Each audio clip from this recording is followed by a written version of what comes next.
Shalom jemaat yang dikasih Tuhan, senang sekali saya bisa menjumpai Anda pada hari ini.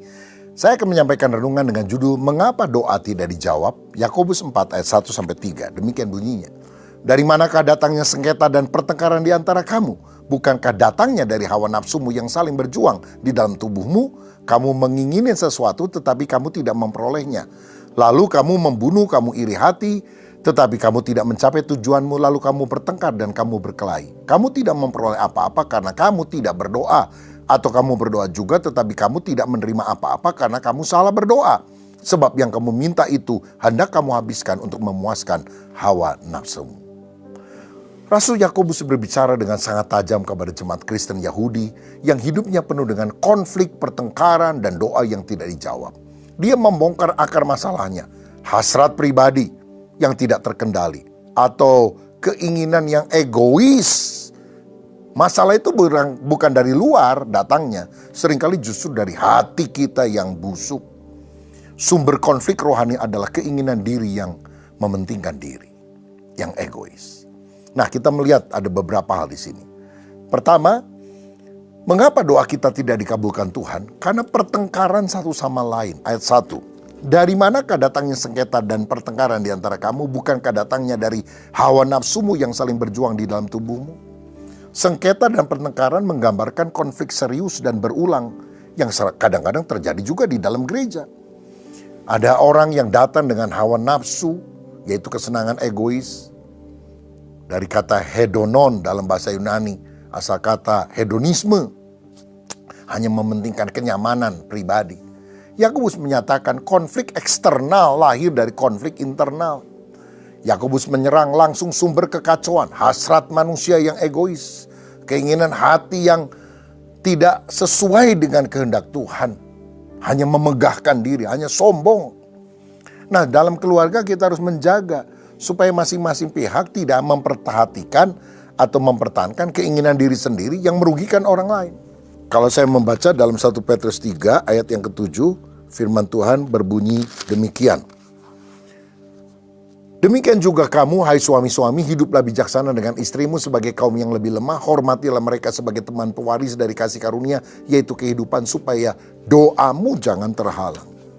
Kalau saudara berantem terus suami istri, di keluarga nggak pernah rukun, lalu saudara berdoa, doamu terhalang. Doamu tidak dikabulkan oleh Tuhan.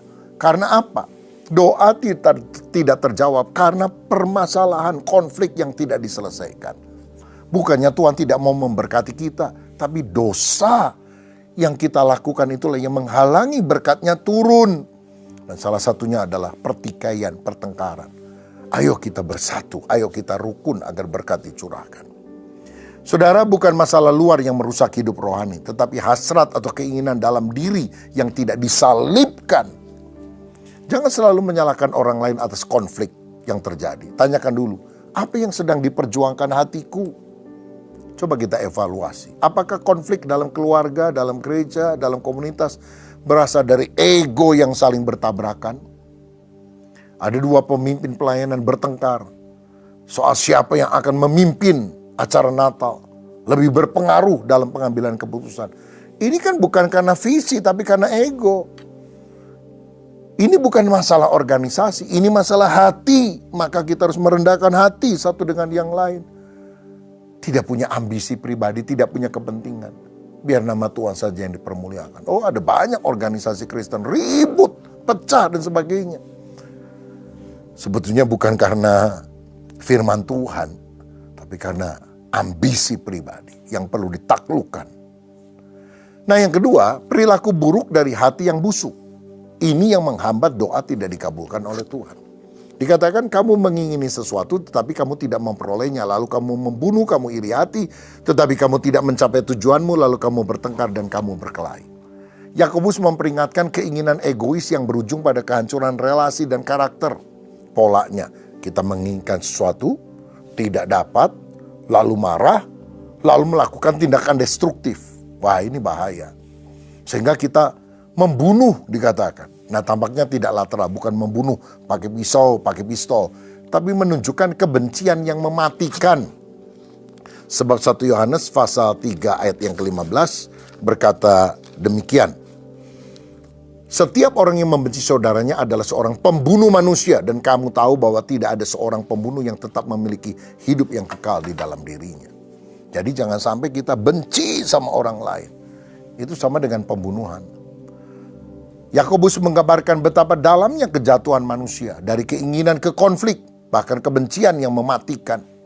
Hasrat yang tidak dipenuhi menjadi racun bagi jiwa dan hubungan satu dengan yang lain. Coba kita pikir, apakah Anda marah atau kecewa karena Tuhan atau orang lain tidak memberi apa yang Anda inginkan? Apakah Anda memusuhi orang yang memiliki apa yang kamu doakan? Dia punya, dia lebih sukses, dia lebih berhasil. Saudara iri, menjelek-jelekan dia. Padahal kenal betul juga enggak. Engkau tidak bermasalah dengan orang itu, engkau bermasalah dengan dirimu sendiri. Minta Tuhan membersihkan hati kita. Ada seorang pemimpin muda kecewa karena tidak terpilih sebagai ketua panitia. Dan dia mulai menyebarkan gosip tentang pemimpin lain yang terpilih. Dalam waktu sebulan pelayanan itu retak. Gereja pecah. Karena apa? Keegoisan yang menghasilkan kehancuran. Betapa setan tertawa karena sikap-sikap seperti ini. Tapi Tuhan tidak dipermuliakan kalau kita memiliki sikap seperti itu. Mari kita bertobat dari segala sikap demikian. Yang ketiga, mengapa doa kita tidak dikabulkan? Karena permintaan yang salah. Di ayat 12-3, kamu tidak memperoleh apa-apa karena kamu tidak berdoa. Atau kamu berdoa juga tetapi kamu tidak menerima apa-apa karena kamu salah berdoa. Sebab yang kamu minta itu hendak kamu habiskan untuk memuaskan hawa nafsumu. Jadi menurut ayat ini doa tidak dijawab karena kita tidak berdoa. Atau kita berdoa tapi motivasinya salah. Egois, konsumtif. Frasa hendak kamu habiskan menggambarkan penggunaan egois dan boros. Seperti anak bungsu yang memboroskan harta miliknya. Dalam Lukas 15. Yakobus menunjukkan bahwa Tuhan tidak menjawab doa orang yang motivasinya adalah keinginannya egois. Tuhan, saya minta helikopter. Karena tetangga saya beli mobil, saya nggak mau kalah sama dia. Helikopter. Malaikat bilang, kamu rumah aja masih ngontrak di gang sempit, dikasih helikopter. Mau parkir di mana tahu? Saudara-saudara, mari hati kita bersih. Ada kelompok kaum ibu mengadakan ibadah padang bersama-sama. Tiba-tiba sebelum bus berangkat, ketua kaum ibu bilang kepada temannya, kita lupa loh si ibu itu yang paling cerewet. Lupa kita kasih tahu untuk ikut ibadah padang karena minggu lalu kan dia nggak hadir. Lalu orang itu telepon, Bu, kita mau berangkat nih ibadah padang. Tapi lupanya ibu minggu lalu nggak datang jadi nggak dengar kabar ini. Nggak apa-apa, kita tungguin aja. Ya, kita tungguin ibu datang ke gereja, nanti kita baru busnya jalan. Hah? Ada ibadah padang? Saya tidak diberitahu. Saya tidak akan datang. Dan saya akan berdoa supaya hujan turun dengan deras agar ibadah padang bubar. Wih, saudara egois banget. Akhirnya ya ditinggal dan ibadah padang berlangsung dengan sukses. Tidak hujan karena doa seperti tadi itu doa yang egois. Doa yang tidak akan dikabulkan oleh Tuhan. Doa yang sejati mencari kehendak Allah, bukan kesenangan pribadi.